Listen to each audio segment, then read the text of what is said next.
Life has a funny way of blindsiding you when you least expect it.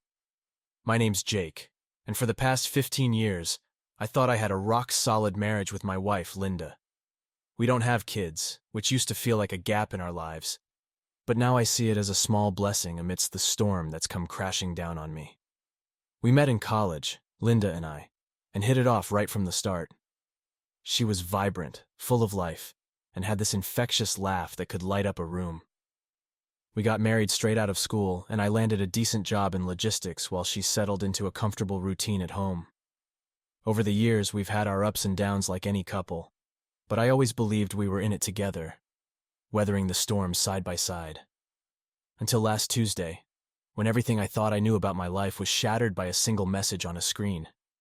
It all started innocuously enough. We were having one of those rare, lazy evenings at home, sitting in the living room with the TV playing in the background. Linda had been on edge lately, snapping at me over the smallest things, but I chalked it up to the stress of life. She was out a lot more than usual, always with some excuse about errands or meeting friends. I didn't think much of it until that night. Linda was in the kitchen prepping dinner, and her phone buzzed on the coffee table. Without thinking, I glanced over. The notification lit up the screen with a message from someone saved as Heartthrob, with a heart emoji next to the name. My stomach dropped. Curiosity, or maybe it was an instinct, got the better of me, and I picked up her phone. I hesitated for a second, my heart pounding in my chest, and then opened the message. "Miss you tons, babe." I felt like the ground had been ripped out from under me. I scrolled through their chat, each message a dagger to my heart. They weren't just flirty texts. They were graphic, filled with details about their encounters and plans for the future. It was all there in black and white. My wife, the woman I'd loved and trusted, had been cheating on me. I didn't know what to do. Should I confront her immediately? Should I gather more evidence?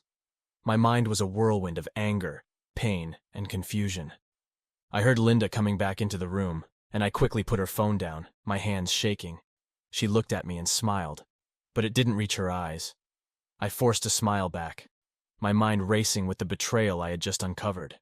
That night, as we lay in bed, I couldn't sleep. Linda seemed unbothered, turning away from me and falling asleep almost instantly. I stared at the ceiling, replaying every moment of our life together, wondering how I could have been so blind. The love of my life was living a lie, and I had no idea how long it had been going on or why. The next morning, I woke up with a heavy heart and a newfound determination. I needed to know the full extent of Linda's betrayal, and I needed to figure out what I was going to do about it. Little did I know, this was just the beginning of a journey filled with unexpected twists and turns that would test my sanity, my strength, and my very essence. The next few days were a blur of confusion and anger. Every time Linda's phone buzzed, I felt a pang of suspicion. She tried to act normal, but I could see through the facade. Her laughter was forced, and there was a distance in her eyes that I hadn't noticed before. I became obsessed with finding out the full extent of her betrayal. One evening, I finally decided to follow her. She said she was going out to meet a friend for dinner. It was an excuse I had heard too many times recently. As soon as she left the house, I grabbed my keys and followed at a safe distance. My heart was pounding as I tailed her car through the winding streets of our neighborhood and out into the city. Linda's car eventually pulled into a dimly lit parking lot behind an old, run-down strip mall. I parked a few spaces away, my mind racing with possibilities. Why would she be meeting a friend here? My heart sank when I saw another car pull up beside hers. The driver stepped out, and I recognized him immediately. It was Chris, her so-called friend from school. They embraced, and I felt a wave of nausea. I watched as they exchanged a few words and then, to my horror, climbed into the back seat of her car. I couldn't breathe. My worst fears were being confirmed right before my eyes. They were kissing passionately, and it was clear that this wasn't the first time they had been together. Rage boiled inside me. I wasn't thinking straight. All I wanted was to make them pay for betraying me. I approached the car, my fists clenched, and yanked the door open. Linda and Chris froze, their eyes wide with shock and fear. Without saying a word, I reached in and dragged Chris out of the car by his collar. He stumbled, trying to regain his balance, but I didn't give him a chance. "You son of a bitch!" I shouted, my voice trembling with fury. "You think you can just fuck my wife and get away with it?" Chris tried to stammer an apology, but I was beyond listening. I swung my fist and connected with his jaw, the impact sending him sprawling to the ground. Linda screamed, pleading with me to stop, but I ignored her. I grabbed Chris by the hair and hauled him to his feet. "You're gonna regret this," I hissed, my voice low and dangerous. I slammed his head into the side of Linda's car, the sound of the impact echoing in the empty parking lot. Blood trickled down his face, but I wasn't done yet. I dragged him along the length of the car, his head scraping against the metal, leaving a trail of blood and scratches. Linda was crying, begging me to let him go, but her words were just noise in the background.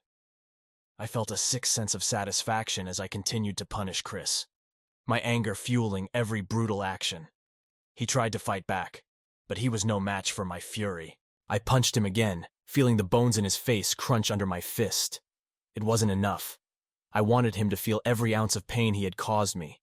I threw him to the ground, breathing heavily, and looked down at him. He was a bloody mess, barely conscious, but I didn't care. "If I ever see you near her again, I'll fucking kill you," I spat, my voice shaking with rage. I kicked him one last time for good measure, then turned my attention to Linda. She was still sitting in the back seat, her face pale and tear-streaked. "Jake, please," she sobbed. "I'm so sorry." "Sorry?" I shouted, my voice breaking. "You think that makes this okay? You think I can just forget what you did?" She tried to reach out to me, but I stepped back, disgusted. "Don't touch me," I growled. "You're nothing to me now. Do you hear me? Nothing." Linda collapsed into tears, but I didn't stay to watch. I walked away, leaving her and Chris in the parking lot, feeling a twisted sense of relief. They had been exposed for what they were, and I had taken my first step toward reclaiming my life. But the satisfaction was short-lived. As the adrenaline began to fade, the reality of what had just happened hit me like a ton of bricks. I drove home, my hands shaking, my mind racing. What had I done? I had let my anger consume me, and now I had to deal with the consequences. The image of Chris' bloody face haunted me, and I wondered if I had gone too far.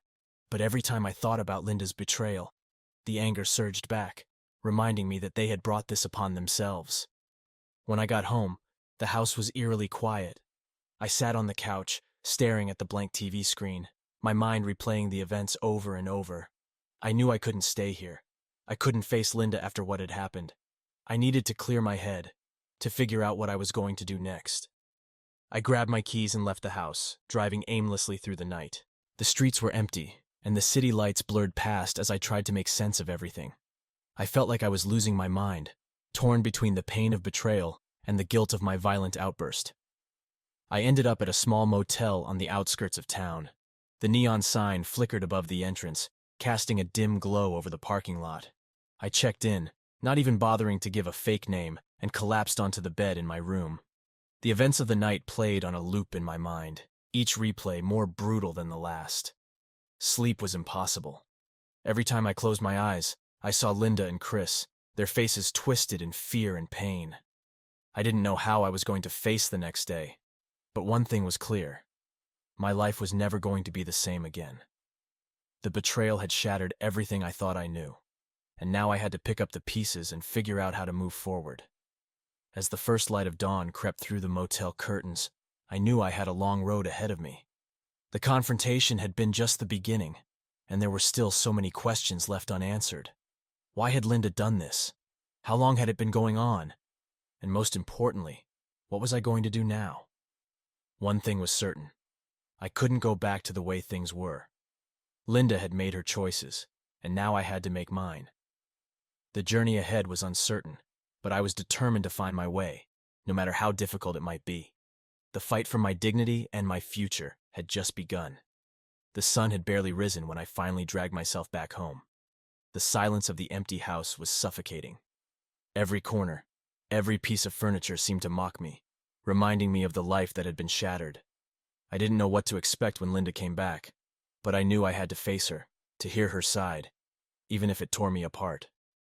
It wasn't long before I heard her car pull into the driveway. My heart pounded as I waited, bracing myself for the confrontation. The front door creaked open, and Linda stepped in, her face a mix of fear and defiance. She looked like a ghost of herself, disheveled, eyes puffy from crying, a far cry from the confident woman who had betrayed me.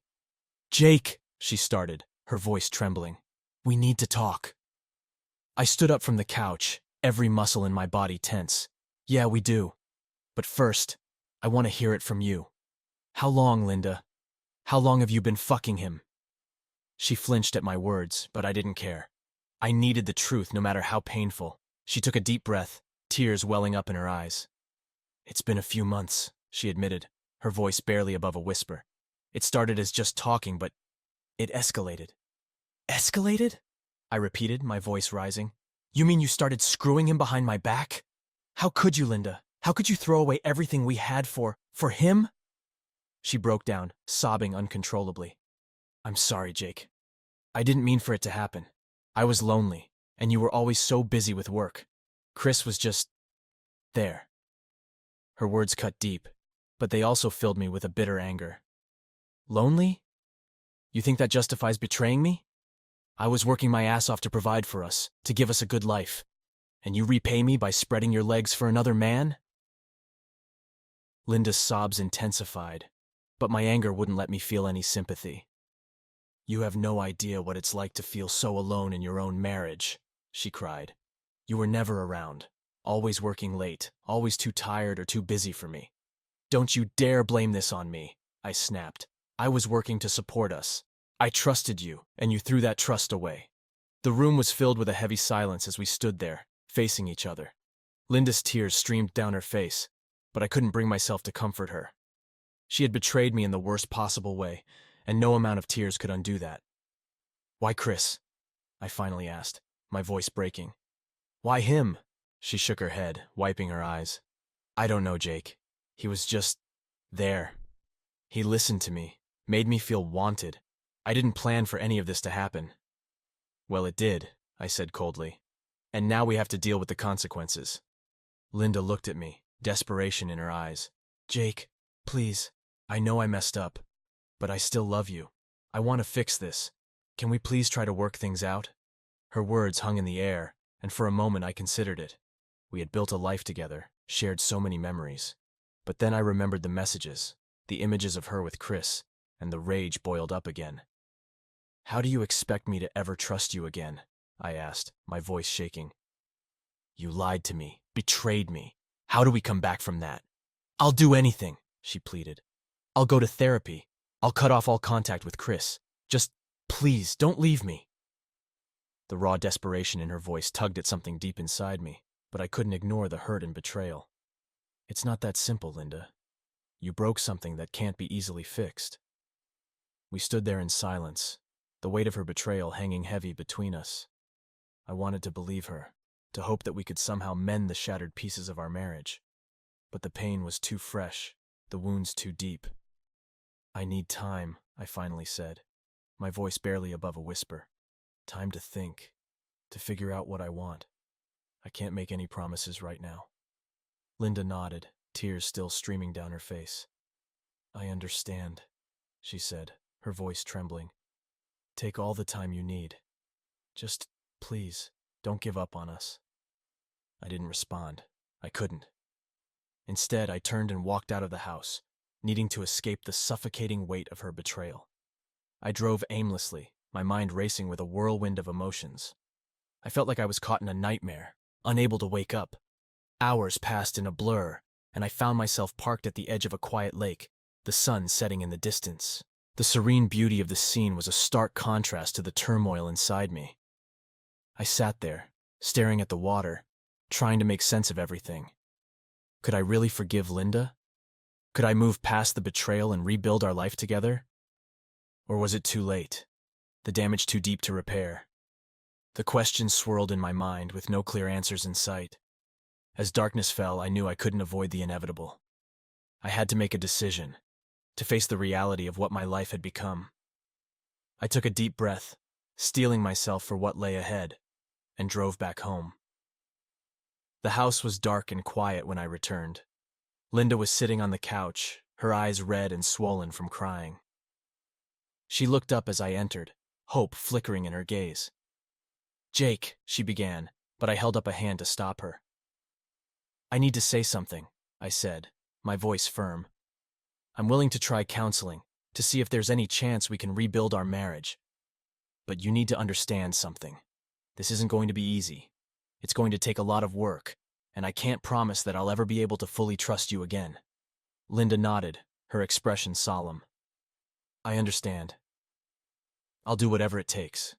"Good," I replied. "Because if you ever betray me again, that's it. We're done." She nodded again, tears streaming down her face. "I promise, Jake. I'll never hurt you like this again." I wanted to believe her, but only time would tell if she was truly committed to making things right. As we stood there in the dimly lit living room, the enormity of the task ahead of us loomed large. Rebuilding trust and mending the broken pieces of our marriage would be a long and difficult journey, but it was a journey we had to take together. For the first time in weeks, I felt a glimmer of hope. It was fragile, tentative, but it was there. And in that moment, it was enough to keep me going. We had a long road ahead, but I was determined to give it my best shot. For better or worse, this was the start of our new reality. Despite my decision to try and work things out with Linda, I couldn't shake the feeling that she wasn't truly committed to fixing our marriage. The betrayal had planted a seed of doubt in my mind, and it grew each day. I needed to know if she was genuinely sorry, or if she was just telling me what I wanted to hear. So, driven by a mix of paranoia and the need for the truth, I decided to take matters into my own hands. One night, while Linda was asleep, I crept out to her car with a small audio recorder and a hidden camera. My hands trembled as I installed them, ensuring they were well hidden. I felt a pang of guilt for stooping to such measures, but the thought of being betrayed again fueled my determination. If Linda was still seeing Chris, I would know, and I would make sure everyone else knew too. Days turned into weeks, and I checked the recordings religiously. At first, there was nothing. Linda seemed to be avoiding Chris, or at least keeping her distance. I began to think that maybe, just maybe, she was serious about rebuilding our marriage. But then, one fateful evening, my worst fears were confirmed. I listened to the audio recording from her car, my heart sinking as I heard the familiar voice of Chris. They were talking, laughing, and it wasn't long before their conversation turned intimate. The sound of their betrayal filled my ears, and I felt a cold, numbing rage take hold. It was happening again, right under my nose. I switched to the camera feed, my stomach churning as I watched them in the back seat, wrapped in each other's arms. It was like a nightmare come to life, and I couldn't look away. All the promises, the tears, the supposed remorse, it was all a lie. Linda had never stopped seeing Chris. She had been playing me for a fool. The next few days were a blur of anger and planning. I couldn't confront Linda directly. I needed a way to expose her, to make sure everyone knew what she had done. She had to face the consequences of her actions, and I was going to ensure she did. I downloaded the recordings and video files onto my computer, piecing together the most damning evidence. It was a painful process, but it was necessary. I compiled everything into a neat little package, ready to be unleashed. My mind raced with thoughts of revenge, and I settled on a plan that would leave no room for doubt about Linda's betrayal. Linda had a close-knit group of friends, women she had known for years. They were always chatting, always in each other's business. If I leaked the evidence to them, it would spread like wildfire. Her friends would see her for who she really was, and there would be no escaping the fallout. I created an anonymous email account and began drafting a message. I attached the audio files and the video clips, making sure to highlight the most incriminating moments. My hands shook as I typed, but the anger and betrayal drove me forward. When everything was ready, I hesitated for a moment, my finger hovering over the send button. This was it. Once I did this, there would be no turning back. I took a deep breath and pressed send, watching as the email disappeared into the ether. There was no going back now. The fallout was immediate. Within hours, Linda's phone was buzzing nonstop with calls and messages. I watched from a distance as she read the texts, her face going pale. She looked up at me, eyes wide with shock and fear. "Jake, what did you do?" she demanded, her voice trembling. "I did what I had to do," I replied coldly. "I told the truth. Now everyone knows what you've been doing." Linda's face contorted with anger. "You had no right to do that. This is our private life. You made it public the moment you decided to cheat on me," I shot back. "You deserve everything that's coming your way." The days that followed were a whirlwind of chaos and drama. Linda's friends were furious, their messages and calls filled with accusations and disbelief. Her carefully constructed facade had crumbled, and she was left to pick up the pieces. I felt a grim satisfaction watching her squirm, knowing that she was finally facing the consequences of her actions. Linda tried to reach out to me, to explain, to apologize. But I was done listening. The betrayal was too deep, the wounds too fresh. Every time I looked at her, I saw the woman who had lied to me, who had made a mockery of our marriage. There was no going back. One evening, as I was packing up my things to move out, Linda confronted me one last time. "Jake, please," she begged, tears streaming down her face. "I made a mistake, but I love you. Can't we at least try to fix this?" I looked at her, feeling a pang of sadness for what could have been. "Linda, you had your chance. You promised me you would stop, but you didn't. You kept lying, kept cheating. I can't trust you anymore." She collapsed into sobs, but I steeled myself against her tears. "This is over, Linda. I'm filing for divorce, and I'm going to make sure you don't get a single penny more than you deserve." The look of horror on her face was almost satisfying. She knew what she had lost, and there was no way to get it back. I walked out of the house, leaving her to face the mess she had created. As I drove away, I felt a strange mix of emotions: anger, sadness, but also a sense of liberation. I was free from the lies, free from the betrayal. It was time to start rebuilding my life, to find a future that didn't include the woman who had torn my heart apart. The days that followed were challenging. There were moments when I doubted myself, when the loneliness and pain threatened to overwhelm me. But I held on to the knowledge that I had done the right thing. Linda had shown her true colors, and I had refused to let her get away with it. Word of the scandal spread quickly. Linda's friends turned their backs on her, disgusted by her actions. She was left isolated, with only her guilt and regret for company. I couldn't bring myself to feel sorry for her. She had made her choices, and now she was paying the price. One evening, a few weeks after the fallout, I received a message from one of Linda's friends, Sarah. She had always been kind to me, and her message was filled with support and sympathy. "Jake, I'm so sorry for what you've been through.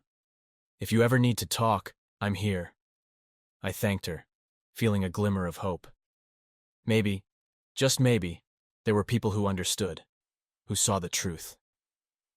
I wasn't alone in this. The journey ahead was uncertain, but I was determined to move forward. I had faced the betrayal, exacted my revenge, and now it was time to heal. It wouldn't be easy, but I knew I had the strength to rebuild my life. One step at a time, I would find my way back to happiness, leaving the pain and deceit behind.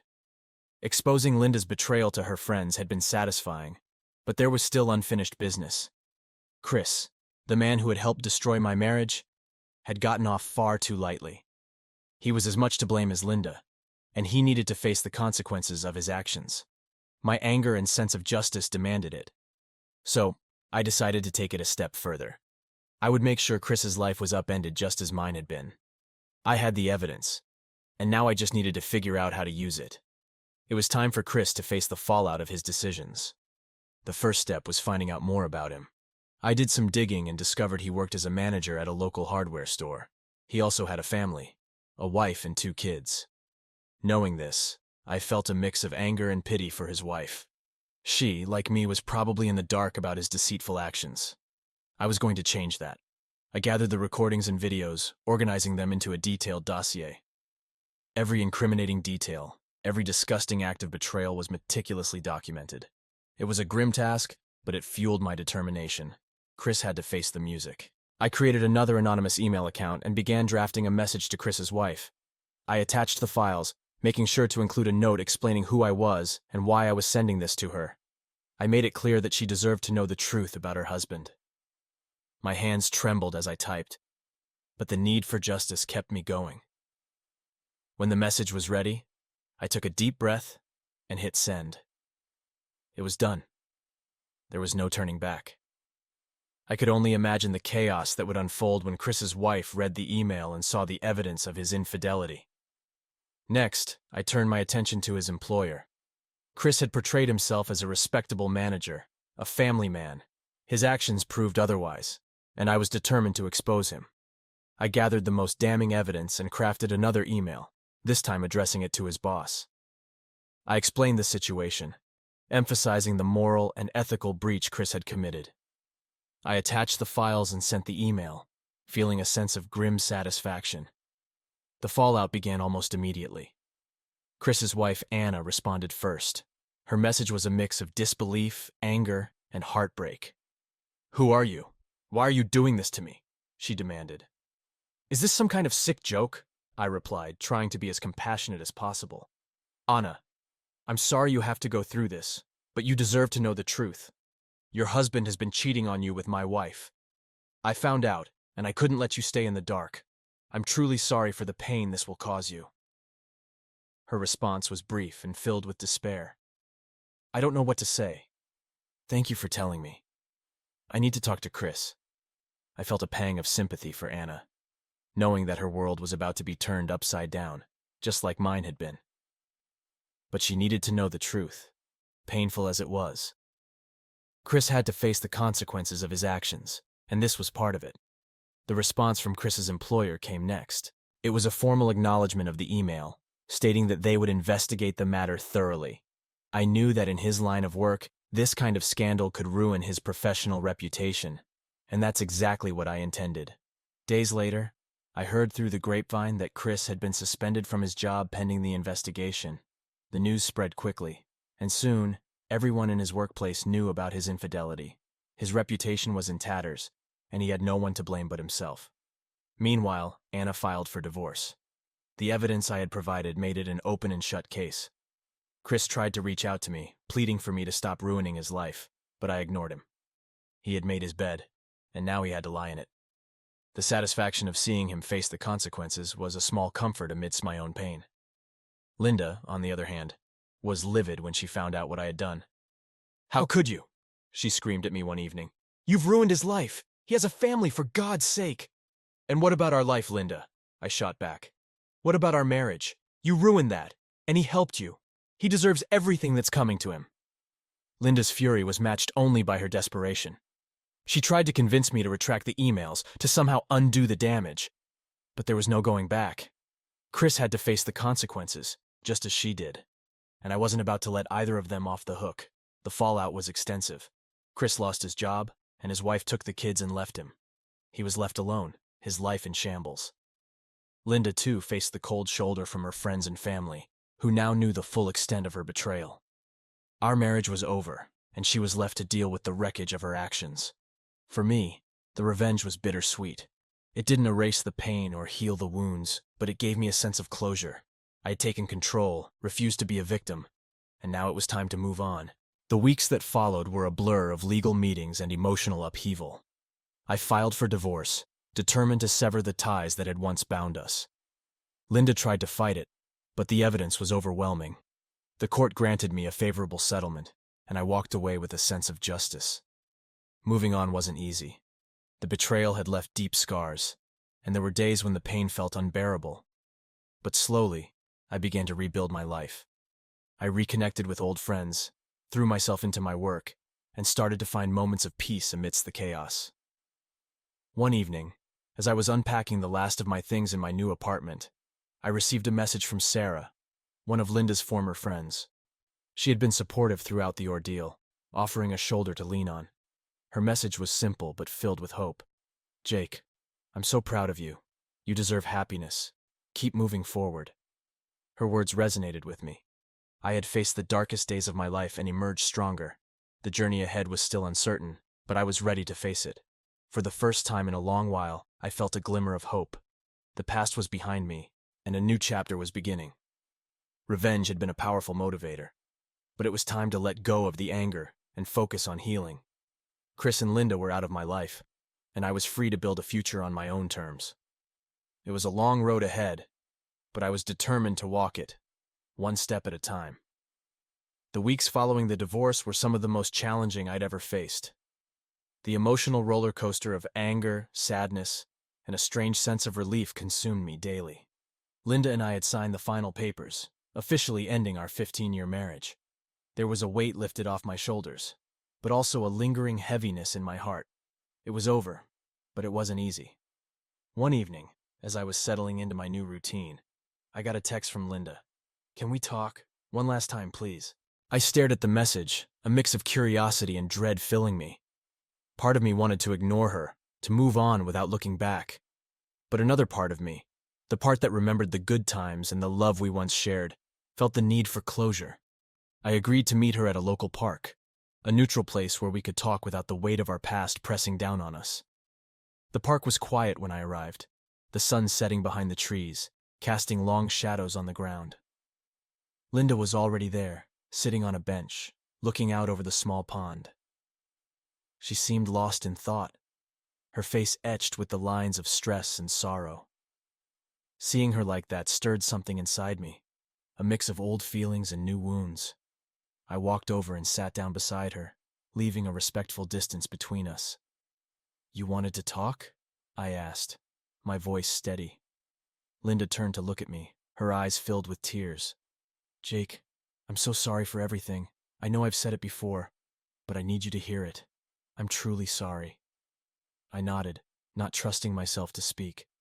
The anger had subsided, but the hurt was still there, raw and painful. "I never meant to hurt you," she continued, her voice trembling. "I made so many mistakes, and I lost sight of what was important. I lost sight of us." "You did," I replied quietly, "and it's something I can't just forget or forgive easily." She wiped her eyes, taking a deep breath. "I know. I don't expect you to forgive me. I need you to know that I regret everything. Losing you, losing our marriage. It's been the hardest thing I've ever faced." We sat in silence for a moment, the sounds of the park around us. I took a deep breath, trying to find the right words. "Linda, I loved you. I still do, in a way. But what you did broke something inside me. I don't know if I can ever get that back." She nodded, her face crumpling with fresh tears. "I understand. I just want you to know that I'm getting help. Therapy. I'm trying to understand why I did what I did and how to fix myself." I felt a pang of sympathy for her. Despite everything, she was still the woman I had loved for so many years. "That's good, Linda. I hope it helps." She reached out, hesitating before taking my hand. "I want you to be happy, Jake. You deserve that. If we can't be together, I hope you find someone who makes you happy." I looked at her, feeling a strange sense of peace. "Thank you. I hope you find happiness too." We talked for a while longer, sharing memories of better times, talking about our hopes for the future. It was bittersweet, but it was necessary.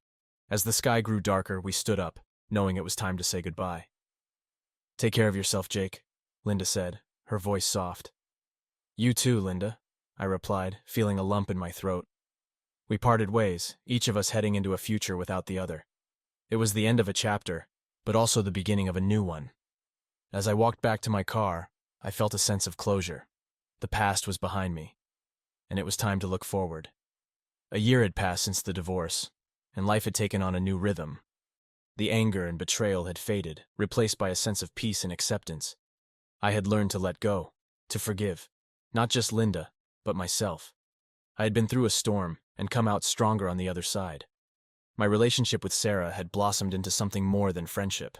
It was gradual, natural, and built on a foundation of trust and mutual respect.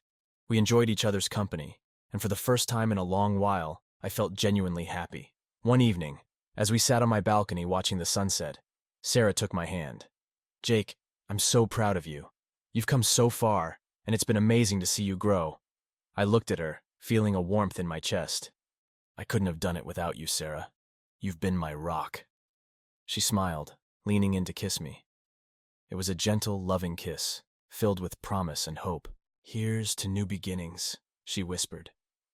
"To new beginnings," I echoed, feeling a sense of contentment. The journey had been long and painful, but it had led me to a place of peace and happiness. I had rebuilt my life from the ashes, stronger and wiser. I had learned that betrayal didn't have to define me, and that forgiveness and healing were possible. As I looked out over the horizon, I felt a sense of excitement for the future. There would be challenges, no doubt, but I was ready to face them.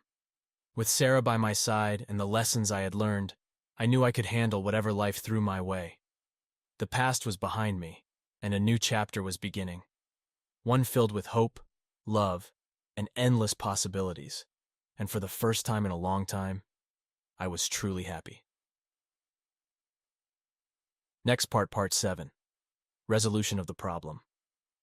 As the months passed, I found myself settling into a new normal. The divorce, as painful and tumultuous as it had been, was now a part of my past. My therapy sessions with Dr. Miller had been invaluable, helping me navigate the complex emotions and guiding me towards a healthier, more balanced state of mind. One day, while discussing the progress in our sessions, Dr. Miller brought up the topic of forgiveness.